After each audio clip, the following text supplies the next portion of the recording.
ஸ்ருதி விளையாட்டுத்தனமா பார்வதி மேல விழுகுறாங்க. அப்ப பார்வதி விழுகாம இருக்கிறதுக்கு அர்ஜுன் பார்வதிய தாங்கி பிடிக்கிறாரு. ஸ்ருதிய எல்லாரும் திட்டுறாங்க. எல்லாரும் இந்த மாதிரி வீட்டுக்குள்ள விளையாடக்கூடாது, வெளியே தான் விளையாடணும், இல்லாட்டி மொட்டை மாடியில தான் விளையாடணும்னு எல்லாரும் சொல்றாங்க. ஸ்ருதி கோபமாயிடுறாங்க. என்ன பண்றதுன்னு அவங்களுக்கு தெரியல. அப்ப விச்சு சொல்றாரு, ஸ்ருதி போய் வெளியே விளையாடுமான்னு சொல்றாரு. ஸ்ருதி வெளியே விளையாட போயிடுறாங்க. இத கவனிச்சுக்கிட்டே இருக்காங்க பல்லவி. இதுதான் சரியான வாய்ப்பு ஸ்ருதி மனச குழப்பறதுக்கு அப்படின்னு மனசுக்குள்ள நினைக்கிறாங்க.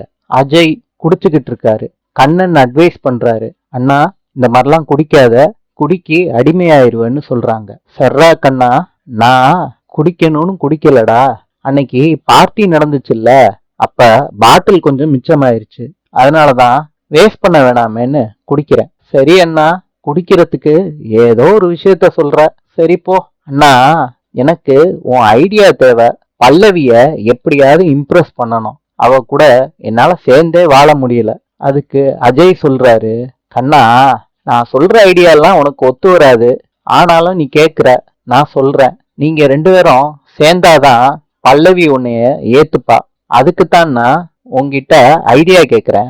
நான் இப்ப குடிக்கிறேன்லடா கண்ணா, அதே மாதிரி நீ குடிச்சிட்டு போய் தைரியமா பேசு, பல்லவி உன் காதலை ஏத்துப்பா.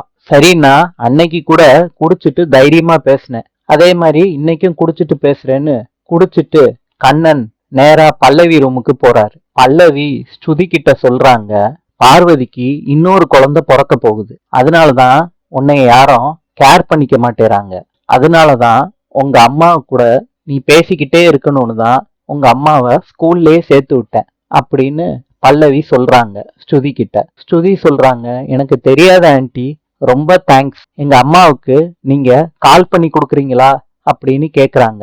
அதுக்கு பல்லவி கால் பண்ணி கொடுக்குறாங்க. அம்மான்னு அழுதுகிட்டே சொல்றாங்க.